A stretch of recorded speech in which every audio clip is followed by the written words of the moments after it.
Bonjour et bienvenue dans ce nouveau tutoriel Scratch. Aujourd'hui, j'aimerais parler des différentes méthodes pour équilibrer un plan, c'est-à-dire pour neutraliser toute éventuelle dominante de couleur que vous pouvez récupérer sur un plan au moment de sa livraison. C'est ce qu'on appelle en fait balancer un plan, balance a chart. Donc évidemment, c'est la première chose que vous aurez à faire avant de pouvoir construire un étalonnage par-dessus. Donc pour illustrer ça, je vais aller chercher ici une image comme celle-là. Ça, c'est un scan de cas DPX qui est complètement verdâtre, c'est le moins qu'on puisse dire. Donc la première chose qu'on va faire, ça va être d'aller chercher nos outils de statistiques.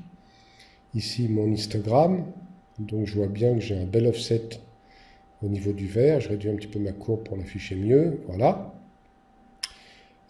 Oui, j'ai bien un offset au niveau du noir aussi. Je vais afficher mon waveform et j'ai bien ici, on le voit bien, un offset du vert au milieu.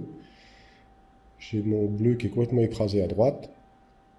Alors je vais minimiser mon histogramme, voilà. Comme ça on aura une meilleure compréhension. Donc, pardon, j'ai en bas mes outils de Lift Gamma et Gain.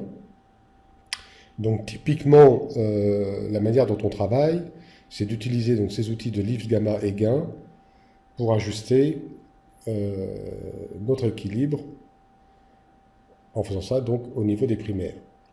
Alors je vais ici aller chercher mes versions parce que je voudrais vous montrer deux méthodes.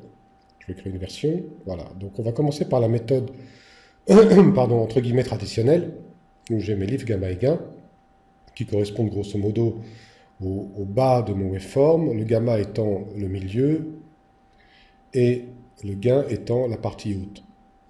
D'accord? Donc là, il s'agit donc d'utiliser par exemple le lift et en dirigeant vers le bleu, c'est-à-dire vers le signal qui est le plus faible, vous voyez que je le remonte. Voilà, je le remonte tout doucement. Ok, je remonte un petit peu l'ensemble du gain, master gain. Voilà, je vais aller ajuster un petit peu ici mon gain. Et c'est pareil en allant tout doucement vers la couleur rouge. Vous voyez que je la remonte. Donc l'idée, vous en doutez, c'est d'obtenir trois courbes identiques. Donc je vais rajuster ça un peu plus vers le rouge, donc ça fait réduire un petit peu mon vert. Ok. Et on va jouer encore un petit peu sur le master pour remonter tout le monde. Voilà. Donc j'ai un plan qui est maintenant à peu près correctement équilibré. Et pour l'équilibrer, j'ai donc utilisé mes primaires qui sont donc le lift, gamma et gain. Mais en faisant ça, donc je regarde un petit peu mes courbes, comme ça je vois bien à quoi est-ce qu'elles ressemblent, d'accord? Ok. En faisant ça, je disais, c'est que, en fait, j'ai utilisé mes primaires.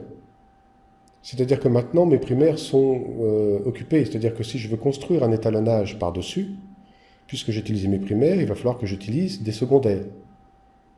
D'accord? Ou alors que je compense au fur et à mesure où je vais construire mon étalonnage, ce qui n'est pas la solution idéale. Donc, c'est pour ça que je voulais vous montrer une deuxième option. Ici, j'ai mon plan équilibré. On va chercher le plan qu'on avait tout à l'heure, que voilà. Donc, on voit que j'ai une courbe qui présente donc l'offset qu'on avait au début. On voit bien la différence. Voilà. Et là, en fait, dans Scratch, je vais utiliser une autre méthode qui est la méthode des levels, la méthode des niveaux. Où en fait, j'ai mes offsets et mes prégains. Donc, mes offsets sont grosso modo mes noirs et mes prégains sont mes blancs. Donc, si je me base sur mon histogramme, ici, je vais pouvoir au niveau des noirs venir ajuster mon bleu. Je vais le remonter un petit peu. Je vais ajuster un petit peu mon rouge. Voilà. Hop. Et au niveau du prégain, où j'ai toujours mon offset de vert, je vais venir remonter mes rouges. OK. Et faire un ajustement un petit peu global. Voilà. Et vous voyez qu'en fait, beaucoup plus rapidement, on est arrivé à un résultat qui est comparable. C'est pas complètement identique, mais c'est comparable. Donc, le gros avantage, c'est que, d'une part, ça allait beaucoup plus vite, en utilisant les offsets et prégains. D'autre part, cet équilibrage se fait avant les livres gamma et gain. Et de toute manière, mes livres gamma et gain, je ne les ai pas utilisés, donc je peux les utiliser maintenant pour éventuellement compléter légèrement mon étal. OK? Voilà, c'est ça surtout que je voulais mettre en lumière. C'est-à-dire qu'il y a une première méthode qui consiste à utiliser nos primaires pour faire l'équilibrage du plan, et une deuxième méthode qui consiste à simplement utiliser les niveaux. Et je trouve que cette méthode est beaucoup plus rapide, tout en offrant la flexibilité de laisser les primaires inutilisées et donc disponibles. Voilà, c'est tout pour aujourd'hui. Bye bye.